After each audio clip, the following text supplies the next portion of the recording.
भगत जी आपां नूं साधुआं दी संगत तो जाणू करवाउणगे। प्राप्ति किन्नां नूं हुंदी है?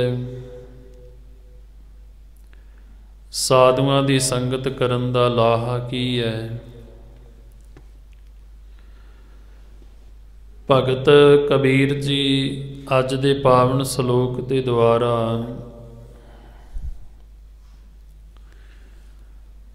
ये गल तो आपां नूं जाणू करवा रहे ने। जिस तरह आपां कह दिंदे हाँ फलाणे दे कोल धन संपत आदिक सुख बहुत ज़्यादा ने, तां उहदे बहुत वड्डे भाग ने। इन्हां चीज़ां नूं देख करके आपां किसे दे चंगे भागां दी निशानी समझ लैंदे हाँ। पर भगत जी आखदे ने भाई सारियां तो वड्डे भाग ते उन्हां दे ने जिहड़े सतगुरु पातशाह जी दी शरण विच पै जांदे ने ते जिन्हां नूं गुरु के प्यारिआं दा संग प्राप्त हो जांदा है। ये बचन आपां गुरबाणी दे अंदर भी पढ़ते हाँ। सब तों वड्डे भाग गुर सिखां के जो गुर चरनी सिख पढ़तिया। सारियां तो वड्डे भाग उन्हां दे हन गुरबाणी दे मुताबिक जिहड़े भावना शरधा दे नाल सतगुरु पातशाह जी दे चरनी ढह पैंदे ने। बाकी जे आपां दुनियावी सारा कुछ देख करके किसी दे कर्मां दा अंदाज़ा ला लईए तां ये कोई बहुते वड्डे भागां दी निशानी नहीं है। अज दे सलोक दे अंदर भगत जी ने वड्डे भाग लिखे ने ते सुंदर पंक्तियां उचारण कीतियां। कबीर साधु संग प्राप्ति लिखिया हुए लिलाट, मुक्त पदार्थ पाईऐ ठाक न अवगट घाट।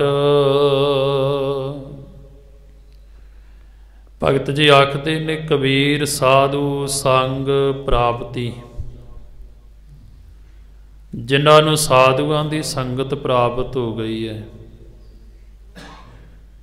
जेड़े पहुँचे होए दे पास बैठ करके परमेश्वर दा नाम जपण लग पैंदे ने।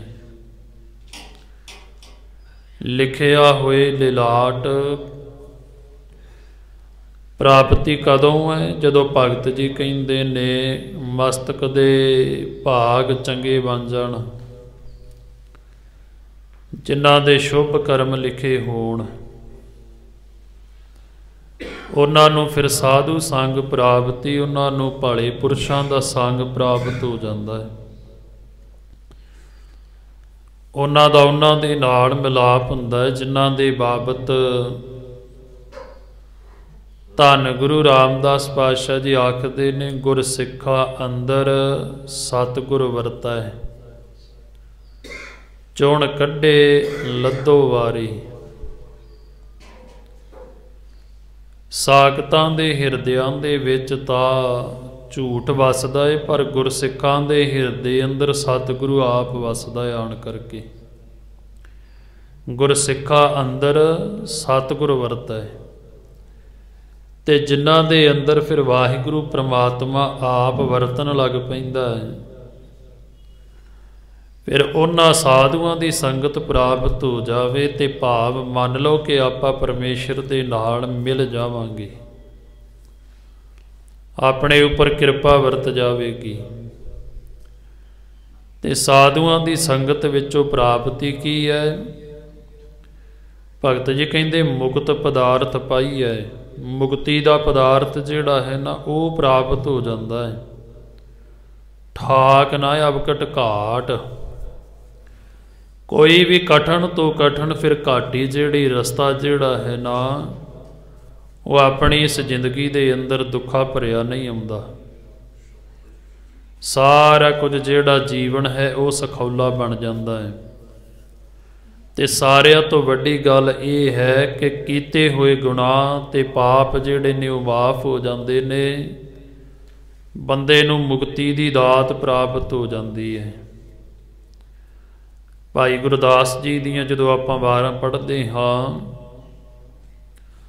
तां भाई गुरदास जी जदों भगतां दा जीवन अंकित करदे ने, उत्थे गनका दा भगत जी ने जिक्र किया, जिहदा शब्द आपां गुरबाणी दे अंदर भी पढ़ते हाँ। धन गुरु तेग बहादुर पातशाह जी भी जिक्र करते ने कि देखो साधु का संग जिहड़ा है, साधु की संगत, साधु का उपदेश,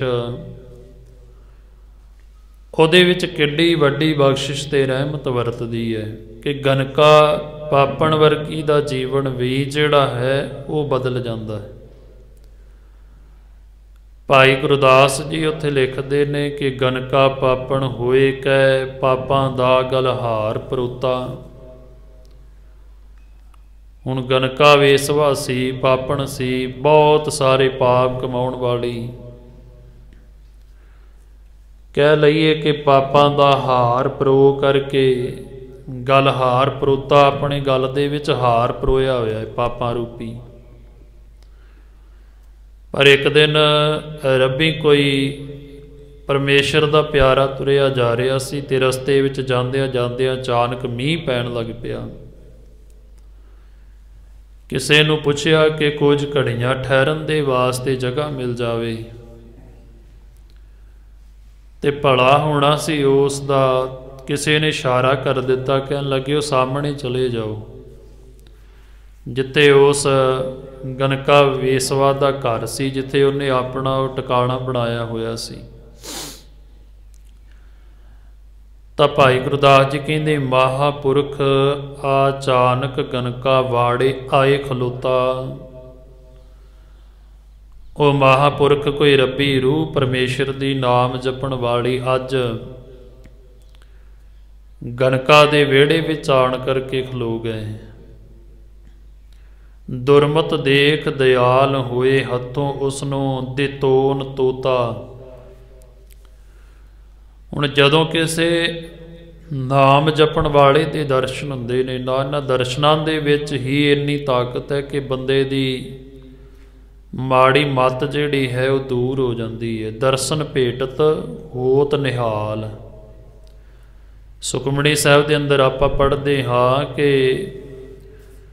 जपण वाले की निशानी ये है कि दर्शन करदिआं सारी बंदा निहाल हो जाए। उहदे चेहरे का तेज प्रताप, उहदी कमाई इन्नी होनी चाहिए है। हुण जदों गनका ने इन्हां महापुरखां दे दर्शन कीते, दुरमत देख दयाल होए, वो महापुरख दयालु हो गए ते हथों उसनों दितोण तोता,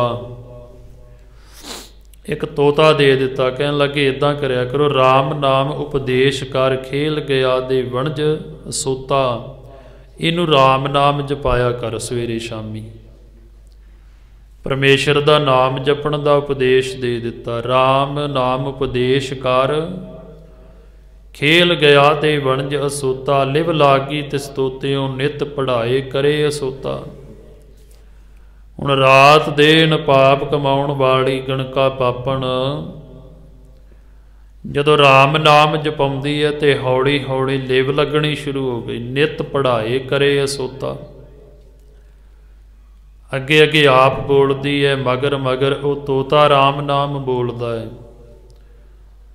बोलदियां बोलदियां इत्थों तक अवस्था चली गई। पत ते उदाहरण राम नाम दुरमत पाप कलेवर धोता। राम नाम जपदियां जपदियां ਵੱਡੇ ਤੋਂ ਵੱਡੇ ਪਾਪੀਆਂ ਦਾ ਪਾਪ ਨਾਸ ਕਰਨ ਵਾਲੇ ਜਦੋਂ ਨਾਮ ਨੂੰ ਜਪਿਆ ਤੇ ਸਾਰੀ ਦੁਰਮਤ ਪਾਪ ਜਿਹੜੇ ਸਨ ਉਹ ਧੁਪਣੇ ਸ਼ੁਰੂ ਹੋ ਗਏ। ਅੰਦਰ ਦੀ ਜਿਹੜੀ ਮੈਲ ਸੀ ਉਹ ਧੁਪਣੀ ਸ਼ੁਰੂ ਹੋ ਗਈ। ਅੰਤ ਕਾਲ ਜਮਕਾਲ ਤੋੜ, ਨਰਕੇ ਵਿੱਚ ਨਾ ਖਦਾਸ ਗੋਤਾ। ਕਹਿਣ ਲੱਗੇ ਜਦੋਂ ਹੁਣ ਅੰਤ ਸਮਾਂ ਆਵੇਗਾ ਨਾ, ਹੁਣ ਇਹਨੂੰ ਜਮਾਂ ਦੀ ਮਾਰ ਨਹੀਂ ਸਹਿਣੀ ਪਵੇਗੀ। ਉਹ ਜਮਾਂ ਵਾਲਾ ਸਾਰਾ ਜਿਹੜਾ ਬੰਧਨ ਸੀ ਉਹ ਟੁੱਟ ਗਿਆ। ਨਰਕਾਂ ਦੀ ਅੱਗ ਦੇ ਵਿੱਚ ਨਹੀਂ ਸੜਨਾ ਪਵੇਗਾ। ਅੱਜ ਏਡੇ ਵੱਡੇ ਪਾਪ ਕਮਾਉਣ ਵਾਲੀ ਜਦੋਂ ਰਾਮ ਨਾਮ ਜਪ ਕਰਕੇ ਤੇ ਪਰਮੇਸ਼ਰ ਦੇ ਚਰਨਾਂ ਦੇ ਨਾਲ ਲਿਵ ਜੁੜ ਗਈ, ਅੰਤ ਦਾ ਸਮਾਂ ਆਇਆ ਤਾਂ ਭਾਈ ਗੁਰਦਾਸ ਜੀ ਕਹਿੰਦੇ, ਗਈ ਬੈਕੁੰਠ ਬਿਮਾਨ ਚੜ, ਨਾਉ ਨਰਾਇਣ ਛੋਤ ਅਛੋਤਾ। ਅੱਜ ਉਹਨੂੰ ਸਿੱਧੀ ਸੱਚਖੰਡ ਦੀ ਪ੍ਰਾਪਤੀ ਹੋ ਗਈ ਤੇ ਬਿਮਾਨ ਤੇ ਚੜ ਕਰਕੇ ਗਈ। ਥਾਉ ਨਿਥਾਵੇ ਮਾਨ ਮਨੋਤਾ, ਕਿਉਂਕਿ ਪਰਮੇਸ਼ਰ ਦਾ ਨਾਮ ਜਿਹੜਾ ਹੈ ਉਹ ਨਿਥਾਵਿਆਂ ਨੂੰ ਥਾਮ ਦੇਣ ਵਾਲਾ ਹੈ। ਪਰ ਸਾਰਾ ਜੇ ਦੇਖੀਏ ਤੇ ਜੀਵਨ ਸੁਧਰਿਆ ਕਿੱਦਾਂ? ਕਿਸੇ ਜਪੇ ਹੋਏ ਦੀ ਸੰਗਤ ਕਰਨ ਦੇ ਨਾਲ। ਕੋਈ ਪੂਰਬਲੇ ਭਾਗ ਚੰਗੇ ਸਨ ਜਿਹੜੇ ਜਾਗ ਪਏ ਤੇ ਪ੍ਰਾਪਤੀ ਹੋ ਗਈ। ਭਗਤ ਜੀ ਕਹਿੰਦੇ ਨੇ, ਕਬੀਰ ਸਾਧੂ ਸੰਗ ਪ੍ਰਾਪਤੀ ਲਿਖਿਆ ਹੋਏ ਲਿਲਾਟ। ਕਹਿਣ ਲੱਗੇ ਸਾਧੂਆਂ ਦੇ ਨਾਲ ਮਿਲਾਪ ਹੋ ਜਾਣਾ ਇਹ ਮਸਤਕ ਦੇ ਲਿਖੇ ਹੋਏ ਚੰਗੇ ਵੱਡੇ ਭਾਗਾਂ ਦੀ ਨਿਸ਼ਾਨੀ ਹੈ। ਜਿੱਥੇ ਸਾਧੂ ਜਨ ਬੈਠ ਜਾਣ ਆਣ ਕਰਕੇ, ਜਿੱਥੇ ਬੈਠਣ ਸਾਧ ਜਨ ਸੋ ਥਾਨ ਸੁਹੰਦਾ।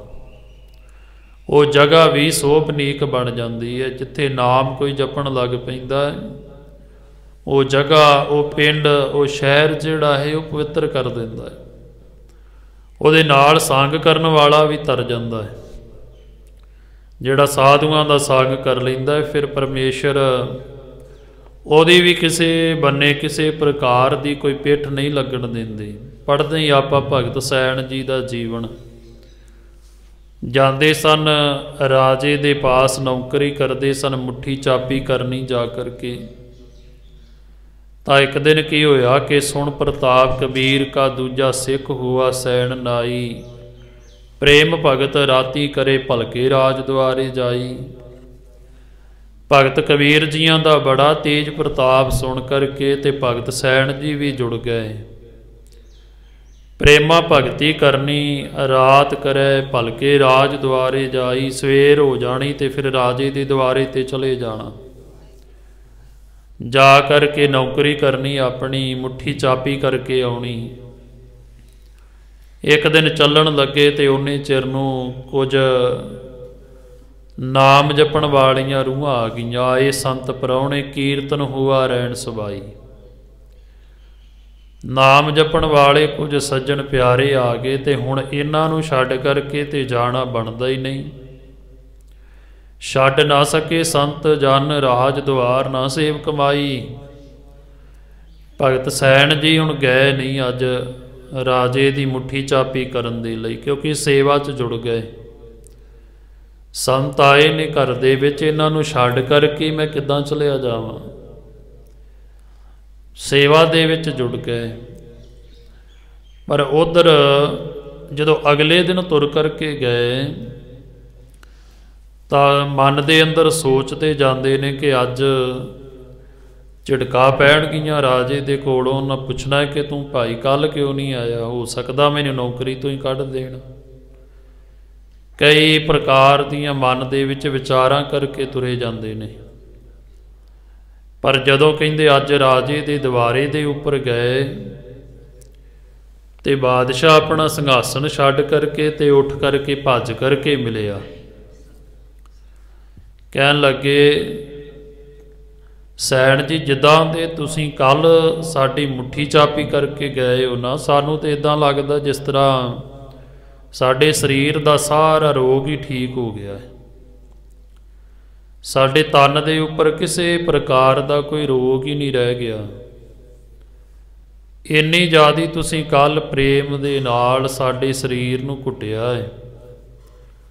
ਤੇ ਭਗਤ ਜੀ ਹੁਣ ਸੋਚਦੇ ਨੇ ਕਿ ਅਸੀਂ ਤੇ ਚੱਲ ਕਰਕੇ ਆਏ ਹੀ ਨਹੀਂ ਕੱਲ੍ਹ। ਮਨ ਤੇ ਡਰਦਾ ਸੀ ਕਿ ਕਿਤੇ ਝਿੜਕਾ ਨਾ ਪੈ ਜਾਣਾ। ਅਸੀਂ ਤੇ ਆਏ ਨਹੀਂ ਤੇ ਫਿਰ ਕੌਣ ਆ ਗਿਆ? ਉੱਥੇ ਭਾਈ ਗੁਰਦਾਸ ਜੀ ਲਿਖਦੇ, ਸੈਣ ਰੂਪ ਹਰ ਜਾਏ ਕਿ ਆਇਆ ਰਾਣੇ ਨੂੰ ਰਿਝਾਈ। ਭਗਤ ਸੈਣ ਜੀ ਲਾਗੇ ਭਗਤਾਂ ਦੀ ਬੰਦਗੀ ਦੇ ਨਾਲ ਸੇਵਾ ਸਿਮਰਨ ਦੇ ਵਿੱਚ ਉਸ ਪਰਮੇਸ਼ਰ ਨੇ ਆਪਣੇ ਪਿਆਰੇ ਦਾ ਰੂਪ ਧਾਰਨ ਕਰਕੇ ਤੇ ਆਪਣੇ ਭਗਤ ਦੇ ਥਾਂ ਦੇ ਉੱਪਰ ਡਿਊਟੀ ਨਿਭਾ ਦਿੱਤੀ। ਸਾਧ ਜਨਾਂ ਨੂੰ ਵਿਦਾ ਕਰ ਰਾਜ ਦੁਆਰ ਗਿਆ ਸਰਮਾਈ, ਰਾਣੇ ਦੂਰੋਂ ਸੱਦ ਕੇ ਗਲੋਂ ਕਵਾਏ ਖੋਲ ਪਹਿਨਾਈ। ਰਾਜਾ ਘੁੱਟ ਕਰਕੇ ਆਪਣੀ ਛਾਤੀ ਦੇ ਨਾਲ ਲਾਉਂਦਾ ਹੈ ਸੈਣ ਜੀ ਨੂੰ, ਕਹਿਣ ਲੱਗੇ ਤੁਸੀਂ ਇਹੋ ਜੀ ਸੇਵਾ ਨਿਭਾਈ ਹੈ ਕੱਲ ਕਿ ਮੇਰੇ ਸਰੀਰ ਦੀਆਂ ਸਾਰੀਆਂ ਪੀੜਾਂ ਅਦਕੀ ਨਾਸ ਕਰ ਦਿੱਤੀਆਂ ਨੇ। ਭਗਤ ਸੈਣ ਜੀ ਨੂੰ ਪਤਾ ਲੱਗ ਗਿਆ, ਹੱਥ ਜੋੜੇ ਤੇ ਨਮਸਕਾਰ ਕੀਤੀ ਭਗਵਾਨ ਦੇ ਚਰਨਾਂ ਵਿੱਚ। ਵਸ ਕੀਤਾ ਹੋ ਤੁਧ ਅੱਜ ਬੋਲੇ ਰਾਜ ਸੁਣੇ ਲੁਕਾਈ, ਪ੍ਰਗਟ ਕਰੈ ਭਗਤ ਵਡਿਆਈ। ਤੁਸੀਂ ਭਗਵਾਨ ਜੀ ਆਪ ਹੀ ਆਪਣੇ ਭਗਤਾਂ ਦੀ ਰੱਖਣ ਵਾਲੇ ਹੋ। ਤੁਸੀਂ ਆਪਣੇ ਪਿਆਰਿਆਂ ਦਾ ਕਦੇ ਵੀ ਮੋਢਾ ਨਹੀਂ ਲੱਗਣ ਦਿੰਦੇ, ਜਿੱਥੇ ਲੋੜ ਪੈ ਜਾਂਦੀ ਹੈ ਆਪ ਸਰੂਪ ਧਾਰਨ ਕਰਕੇ ਪਹੁੰਚ ਜਾਂਦੇ ਹੋ। ਪਰ ਜਿਨ੍ਹਾਂ ਨੂੰ ਭਾਈ ਪ੍ਰਾਪਤੀ ਹੋ ਗਈ ਪੂਰਿਆਂ ਦੀ, ਉੱਥੇ ਫਿਰ ਗੁਰੂ ਵੀ ਆਪ ਆਣ ਕਰਕੇ ਵਰਤਦਾ ਹੈ। ਪਰ ਭਗਤ ਜੀ ਕਹਿੰਦੇ ਨੇ ਇਹ ਬੜਿਆਂ ਵੱਡਿਆਂ ਭਾਗਾਂ ਦੀ ਨਿਸ਼ਾਨੀ ਹੈ, ਲਿਖਿਆ ਹੋਏ ਲਲਾਟ, ਤੇ ਫਿਰ ਜਾ ਕਿਤੇ ਜਾ ਕਰਕੇ ਪ੍ਰਾਪਤੀ ਹੁੰਦੀ ਹੈ। ਤੇ ਜਿਹਨੂੰ ਪ੍ਰਾਪਤੀ ਹੋ ਗਈ ਉਹਨੂੰ ਧੰਨ ਗੁਰੂ ਅਰਜਨ ਦੇਵ ਪਾਤਸ਼ਾਹ ਜੀ ਕਹਿੰਦੇ ਨੇ ਇਹ ਲੋਕੇ ਸੁਖ ਪਾਇਆ ਨਹੀਂ ਭੇਟਤ ਧਰਮ ਰਾਇਆ। ਉਹਨੂੰ ਇੱਥੇ ਲੋਕ ਦੇ ਅੰਦਰ ਵੀ ਸੁੱਖ ਪ੍ਰਾਪਤ ਹੁੰਦੇ ਨੇ, ਇਹ ਲੋਕੇ ਸੁੱਖ ਪਾਇਆ। ਉਹਨੂੰ ਸੰਸਾਰ ਦੇ ਵਿੱਚ ਵਿਚਰਦਿਆਂ ਹੋਇਆ ਵੀ ਸੁੱਖਾਂ ਦੀ ਪ੍ਰਾਪਤੀ ਹੈ। ਬੜੇ ਬੜੇ ਸੁੱਖ ਜਿਹੜੇ ਹਨ ਸਾਧੂਆਂ ਦੀ ਸੰਗਤ ਵਿੱਚੋਂ ਮਿਲ ਜਾਂਦੇ ਨੇ, ਜੋ ਕਦੇ ਬੰਦੇ ਨੇ ਸੋਚਿਆ ਵੀ ਨਹੀਂ ਹੁੰਦਾ। ਕਿਤੇ ਪੂਰੇ ਮਹਾਂਪੁਰਖ ਦਾ ਕੋਈ ਬਚਨ ਹੋ ਜਾਵੇ ਤੇ ਕਈ ਵਾਰੀ ਜੀਵਨ ਬਦਲ ਜਾਂਦਾ, ਸੁਖੀ ਬਣ ਜਾਂਦਾ ਹੈ। ਨਹੀਂ ਭੇਟਤ ਧਰਮ ਰਾਇਆ, ਤੇ ਨਾ ਕੋਈ ਧਰਮ ਰਾਏ ਦੀ ਕਾਣ ਰਹਿ ਜਾਂਦੀ ਹੈ ਕਿਸੇ ਪ੍ਰਕਾਰ ਦੀ। ਹਰ ਦਰਗੇ ਸੋਭਾਵੰਤ ਫੁਨ ਗਰਭ ਨਾਹੀ ਬਸੰਤ। ਉਹਨਾਂ ਦੀ ਦਰਗਾਹ ਦੇ ਵਿੱਚ ਵੀ ਸੋਭਾ ਹੁੰਦੀ ਜਾ ਕਰਕੇ ਕਿ ਭਾਈ ਇਹਨੇ ਸਾਧੂਆਂ ਦਾ ਸੰਗ ਕੀਤਾ ਹੈ, ਇਹਨੇ ਸਾਧੂਆਂ ਦੇ ਪਾਸ ਬੈਠ ਕਰਕੇ ਸੰਗਤ ਕੀਤੀ ਹੈ। ਜਿਸ ਤਰ੍ਹਾਂ ਆਪਾਂ ਧੰਨ ਗੁਰੂ ਨਾਨਕ ਦੇਵ ਪਾਤਸ਼ਾਹ ਜੀ ਦੀ ਜਦੋਂ ਜੀਵਨ ਪੜ੍ਹਦੇ ਹਾਂ ਤੇ ਉਹਦੇ ਵਿੱਚੋਂ ਆਪਾਂ ਨੂੰ ਇੱਕ ਸਾਖੀ ਮਿਲਦੀ ਹੈ। ਸਤਿਗੁਰੂ ਧੰਨ ਗੁਰੂ ਨਾਨਕ ਦੇਵ ਪਾਤਸ਼ਾਹ ਜੀ ਦੇ ਚਰਨਾਂ ਦਾ ਇੱਕ ਸਿੱਖ ਹੋਇਆ ਭਾਈ ਪਿਰਾਣਾ ਕਰਕੇ। ਇੱਕ ਤਾਂ ਧੰਨ ਗੁਰੂ ਅਰਜਨ ਦੇਵ ਪਾਤਸ਼ਾਹ ਜੀ ਦੇ ਟਾਈਮ ਤੇ ਹੋਇਆ ਭਾਈ ਪਿਰਾਣਾ ਜੀ, ਇੱਕ ਧੰਨ ਗੁਰੂ ਨਾਨਕ ਦੇਵ ਪਾਤਸ਼ਾਹ ਜੀ ਦੇ ਟਾਈਮ ਦਾ ਸਿੱਖ ਹੈ ਜੀ। ਸਤਿਗੁਰੂ ਪਾਤਸ਼ਾਹ ਜੀ ਦੇ ਨਾਲ ਮਿਲਾਪ ਹੋਇਆ, ਇਸ ਦਾ ਸ਼ਾਹੂਕਾਰ ਸੀ। ਸਤਿਗੁਰੂ ਪਾਤਸ਼ਾਹ ਜੀ ਨੇ ਰਾਮ ਨਾਮ ਦਾ ਉਪਦੇਸ਼ ਦੇ ਦਿੱਤਾ, ਕਹਿਣ ਲੱਗੇ ਭਾਈ ਨਾਮ ਜਪਿਆ ਕਰ ਵੱਧ ਤੋਂ ਵੱਧ। ਸਤਿਗੁਰੂ ਮੇਰੇ ਕੀਤੇ ਹੋਏ ਪਾਪ ਗੁਨਾਹ ਕਿੱਦਾਂ ਮਾਫ ਹੋਣਗੇ? ਸਤਿਗੁਰੂ ਕਹਿਣ ਲੱਗੇ ਜੋ ਕੁਝ ਵੀ ਤੂੰ ਜੋੜਿਆ ਆਦਿਕ ਹੈ ਨਾ, ਸਾਰਾ ਕੁਝ ਗਰੀਬਾਂ ਦੇ ਵਿੱਚ ਵੰਡ ਦੇ। ਪਰਮੇਸ਼ਰ ਦਾ ਨਾਮ ਜਪਿਆ ਕਰ, ਤੇ ਨਾਲ ਦੀ ਨਾਲ ਇੱਕ ਗੱਲ ਯਾਦ ਰੱਖੀ ਕਿ ਦਸਾਂ ਨੌਹਾਂ ਦੀ ਕਿਰਤ ਕਰਨੀ ਹੈ, ਨਾਲ ਦੀ ਨਾਲ ਨਾਮ ਜਪਣਾ, ਕੀਰਤੀ ਕਰਨੀ ਹੈ ਨਾਲ ਦੀ ਨਾਲ। ਜਾਂ ਕਿਸੇ ਦੇ ਕੋਲੋਂ ਸਰਵਣ ਕਰ ਲੈਣਾ ਹੈ ਕੀਰਤ ਕਰਦਿਆਂ ਕਰਦਿਆਂ, ਤੇ ਜਾਂ ਫਿਰ ਆਪਣੇ ਮੁਖ ਤੋਂ ਕੋਈ ਨਾ ਕੋਈ ਪਰਮੇਸ਼ਰ ਦੀ ਗੱਲ ਕਰਨੀ ਹੈ। ਸਮਾਂ ਆਪਣੀ ਚਾਲ ਤੇ ਚੱਲਿਆ। ਕਹਿਣ ਲੱਗੇ ਇੱਕ ਵਾਰੀ ਕੋਈ ਸੱਜਣ ਇਹਨਾਂ ਦੇ ਨਗਰ ਦੇ ਵਿੱਚ ਠਹਿਰਿਆ ਆਣ ਕਰਕੇ ਉਹਨੂੰ ਘਰੋਂ ਬਾਹਰ ਤੋਂ ਸੁਨੇਹਾ ਮਿਲਿਆ ਹੈ ਕਿ ਤੇਰੇ ਘਰ ਦੇ ਅੰਦਰ ਕੋਈ ਛੇਤੀ ਜ਼ਰੂਰੀ ਕੰਮ ਹੈ, ਤੇ ਇਸ ਕਰਕੇ ਤੁਸੀਂ ਜਲਦੀ ਤੋਂ ਜਲਦੀ ਪਹੁੰਚੋ। ਕਹਿਣ ਲੱਗੇ ਰਾਤ ਦਾ ਸਮਾਂ ਸੀ। ਉਸਨੇ ਪਿੰਡ ਦੇ ਚੌਧਰੀ ਨੂੰ ਕਿਹਾ ਜਾ ਕਰਕੇ ਕਿ ਮੈਨੂੰ ਕੋਈ ਮਜ਼ਦੂਰ ਸੱਜਣ ਮਿਲ ਜਾਵੇ ਜਿਹੜਾ ਮੇਰਾ ਸਮਾਨ ਚੁੱਕ ਕਰਕੇ ਮੇਰੇ ਘਰ ਤੱਕ ਪਹੁੰਚਾ ਦੇਵੇ। ਮੈਂ ਉਹਨੂੰ ਦੁੱਗਣੀ ਮਨਜ਼ੂਰੀ ਦੇ ਦੇਵਾਂਗਾ, ਕਿਉਂਕਿ ਮੈਨੂੰ ਰਾਤ ਦੇ ਹਨੇਰੇ ਦੇ ਵਿੱਚ ਚੱਲਣਾ ਪੈਣਾ ਹੈ। ਤਾਂ ਚੌਧਰੀ ਕਹਿਣ ਲੱਗਾ ਕਿ ਹੋਰ ਤਾਂ ਇਸ ਵੇਲੇ ਕੋਈ ਨਹੀਂ, ਪਰ ਇੱਕ ਸਤਿਗੁਰਾਂ ਦੇ ਘਰ ਦਾ ਸਿੱਖ ਹੈ, ਆਪਾਂ ਉਹਨੂੰ ਪੁੱਛ ਕਰਕੇ ਦੇਖ ਲੈਂਦੇ ਹਾਂ। ਕਹਿੰਦੇ ਭਾਈ ਪੁਰਾਣੇ ਨੂੰ ਪੁੱਛਿਆ, ਤੇ ਭਾਈ ਪੁਰਾਣਾ ਜੀ ਕਹਿਣ ਲੱਗੇ ਜੀ ਠੀਕ ਹੈ, ਜੇ ਇਹਦੇ ਉੱਪਰ ਮਜਬੂਰੀ ਹੈ ਤੇ ਆਪਾਂ ਜ਼ਰੂਰ ਇਹਦੇ ਕੰਮ ਆਵਾਂਗੇ। ਸਮਾਨ ਚੁੱਕ ਲਿਆ। ਕਹਿਣ ਲੱਗੇ ਤੁਰੇ ਜਾਂਦੇ ਰਸਤੇ ਦੇ ਵਿੱਚ ਥੋੜ੍ਹੇ ਜਿਹੇ ਅੱਗੇ ਗਏ ਤੇ ਭਾਈ ਪੁਰਾਣੇ ਨੂੰ ਉਹ ਬਚਨ ਚੇਤੇ ਆ ਗਏ कि जदों भी किरत करनी है ना, तो किरत करदियां जां तां आप नाम जपना है, तो जां फिर जिहड़ा कोई नाल जा रहा होवे उहदे कोलों सरवण कर लेना। उत्थे कहन लगे समान थल्ले रखिया, तो सज्जण नूं कहन लगे भाई मेरा एक असूल है, जा ते राम नाम तू मैनू कुछ ना कुछ गलबात सुना, तो जा फिर मेरे कोलों सुन, ये मेरे गुरु का हुक्म है। वो सज्जन कह लगा कि भाई मैनू तो पता नहीं, पर मैं सरवण जरूर कर सकदा। तुर पे सिर के उपर समान रख लिया। भाई प्राणा जी राम नाम जपते जाते ने, कदे कोई गुरु की गल करते ने, कदे किसी प्रकार की कोई विचार लै करके करन लग पैंदे हो सज्जन दे नाल। घर दे विच पहुँच के जा करके समान रख दिता सारा। जदों भाई प्राणा जी वापस मुड़न लगे ना, ते आउंदे होए उस चौधरी सज्जन नूं एक बचन कह आए, कहन लगे याद रखी आ जिन्ना सामा हुण आपां तुर करके आए हैं ना, ये सामा अपना लेखे दे विच पै गया है, क्योंकि आपां परमेश्वर दीयां गल्लां कीतियां ने, राम नाम जपिया है, बाकी सामा ते व्यर्थ चलिया जांदा है। हुण इस सामे दा तैनूं बड़ा वड्डा लाहा प्राप्त होना है। तो जदों तू इत्थों चढ़ाई करके जावेगा ना संसार दे विचों, ते तेरा सारा कुछ जदों लेखा जोखा देखिया जाना है, ऐस समय का तेनू सुख प्राप्त होना है जिन्ना समा आपां बतीत किया है। तो जे तेनू पुछणगे कि पहला किहड़ा सुख प्राप्त करना है, जिहड़ा कुछ घड़ियां दा है, जां फिर पहला तेनू दुख झलने पैने ते बाद च इधर जाना है। कहन लगे इस तरह कह दवीं कि जिहड़ा राम नाम जप करके मैनू कुछ घड़ियां दा सुख प्राप्त होया है ना, ਉਹਦੀ ਮੈਨੂੰ ਪਹਿਲਾ फल दे दिओ, तो वह मैं पहला भुगतना चाहुंदा है। क्योंकि ये बचन धन गुरु अर्जन देव पातशाह जी भी कर रहे हैं, लोके सुख पाया नहीं भेट धर्म राया, हर दरगे शोभावंत। नाम जपण वालियां दी दरगाह दे विच भी शोभा हुंदी है। आपां पढ़दे चाहे गोबिंद भजन कीर्तन नानक नीत, ना हो नै तू नह छुटै निकट ना जाइयो दूत। धर्मराज अपने दूतां नूं कहिंदा है, भाई जिथे कोई नाम जपण वाली रूह होवे, जिथे कोई परमेश्वर का नाम जपदा होवे, गुरबाणी का कीर्तन हुंदा होवे, उत्थे तुसीं नेड़े भी नहीं टुकना जा करके। जह गोबिंद भजन कीर्तन नानक नीत, ना हो नै तू नह छुटै। ना तुसीं बद्धे छुटोगे, ना असीं बद्धे छुटांगे। कहन लगे जदों कुछ सामा पा करके इधरों भाई प्राणा जी भी सचखंड नूं प्याना कर गए। कुछ समय के बाद दे विच जदों सज्जन चढ़ाई करके उपर गया, तो वह देखा गया सारा जिहड़ा हिसाब किताब सी, उही गल कही गई कि कुछ सामा तेरा किसी गुरु के प्यारे दे नाल संग होया, उहदा तैनूं फल प्राप्त होना है। जे तू चाहे तो पहला भुगत सकदा।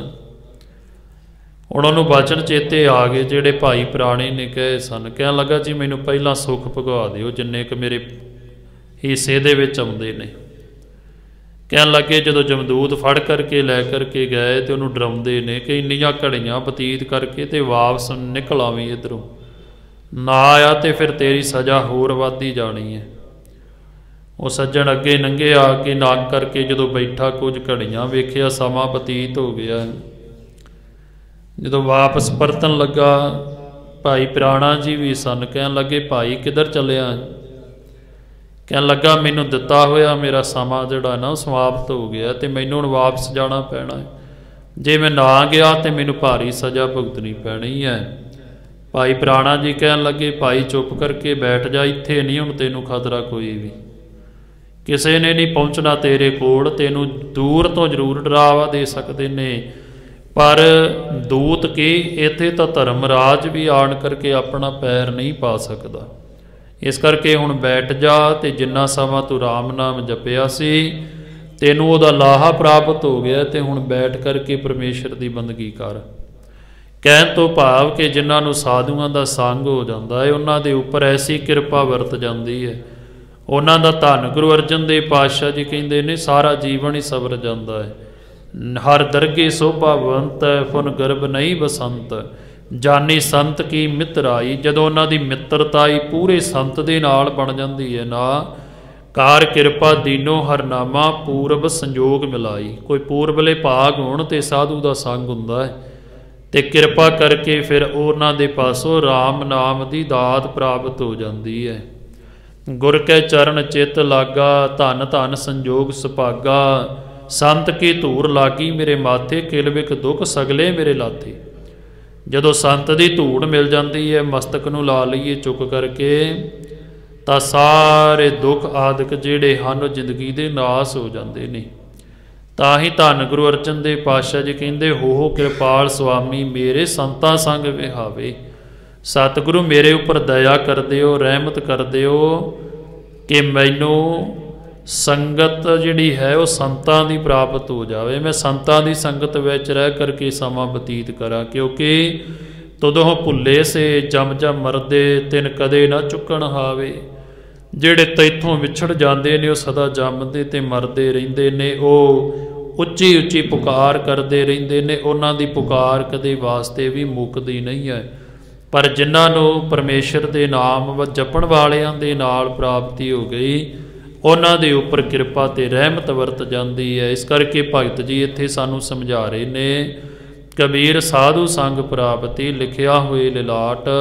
ਚੰਗੇ ਕਰਮ ਭਾਗ ਲਿਖੇ ਹੋਣ ਮਸਤਕ ਦੇ ਤੇ ਫਿਰ ਸਾਧੂ ਦੀ ਪ੍ਰਾਪਤੀ ਹੁੰਦੀ ਹੈ। ਫਿਰ ਮੁਕਤ ਪਦਾਰਥ ਪਾਈਏ ਫਿਰ ਮੁਕਤੀ ਦੀ ਦਾਤ ਪ੍ਰਾਪਤ ਹੋ ਜਾਂਦੀ। ਪਦਾਰਥ ਜਿਹੜਾ ਠਾਕ ਨਾ ਅਵਗਟ ਘਾਟ ਕਦੇ ਵਾਸਤੇ ਵੀ ਕੋਈ ਵੱਡੇ ਤੋਂ ਵੱਡਾ ਰਸਤਾ ਜਿਹੜਾ ਹੈ ਉਹ ਅਵਗਟ ਘਾਟ ਫਿਰ ਜ਼ਿੰਦਗੀ ਦੇ ਅੰਦਰ ਨਹੀਂ ਰਹਿ ਜਾਂਦਾ। ਸਤਿਗੁਰੂ ਪਾਤਸ਼ਾਹ ਜੀ ਕਿਰਪਾ ਤੇ ਰਹਿਮਤ ਕਰਕੇ ਐਨ ਸਾਰਾ ਰਸਤਾ ਜਿਹੜਾ ਹੈ ਉਸ ਕੌਲਾ ਬਣਾ ਦਿੰਦੇ ਨੇ। ਸੋ ਇਹ ਭਗਤ ਜੀ ਨੇ ਸਾਨੂੰ ਕਿਰਪਾ ਤੇ ਰਹਿਮਤ ਕਰਕੇ ਅੱਜ ਦੇ ਪਾਵਨ ਤੇ ਪਵਿੱਤਰ ਸਲੋਕ ਦੇ ਦੁਆਰਾ ਉਪਦੇਸ਼ ਬਖਸ਼ਿਸ਼ ਕੀਤਾ। ਗੁਰੂ ਸਾਹਿਬ ਜੀ ਕਿਰਪਾ ਕਰਨ ਭਗਤਾਂ ਦੀ ਰਸਨਾ ਤੋਂ ਕਿਹਾ ਹੋਇਆ ਇੱਕ ਇੱਕ ਬਚਨ ਸਾਡੇ ਜੀਵਨ ਦਾ ਅੰਗ ਬਣ ਜਾਵੇ ਤਾਂ ਜੋ ਅਸੀਂ ਵੀ ਕਿਸੇ ਜੁੜੇ ਹੋਏ ਦੇ ਨਾਲ ਜੁੜ ਕਰਕੇ ਪਰਮੇਸ਼ਰ ਦੇ ਨਾਮ ਦੇ ਨਾਲ ਜੁੜ ਸਕੀਏ। ਸਾਧੂ ਦੀ ਸੰਗਤ ਕਰਕੇ ਸੇਵਾ ਕਰਕੇ ਪਰਮੇਸ਼ਰ ਦੇ ਨਾਮ ਦੀ ਪ੍ਰਾਪਤੀ ਹੋ ਸਕੇ। ਐਸੀ ਰਹਿਮਤ ਸਤਿਗੁਰੂ ਪਾਤਸ਼ਾਹ ਜੀ ਸਾਡੀ ਝੋਲੀ ਵਿੱਚ ਪਾਉਣ।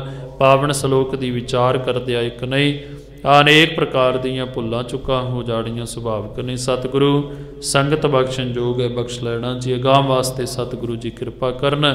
आओ पावन सलोक दियाँ पंक्तियाँ पढ़ करके समाप्ति करिए जी। कबीर साधु संग प्राप्ति लिखिया हुए लिलाट मुक्त पदार्थ पाइए ठाक न अवगट घाट। वाहिगुरु जी का खालसा वाहिगुरु।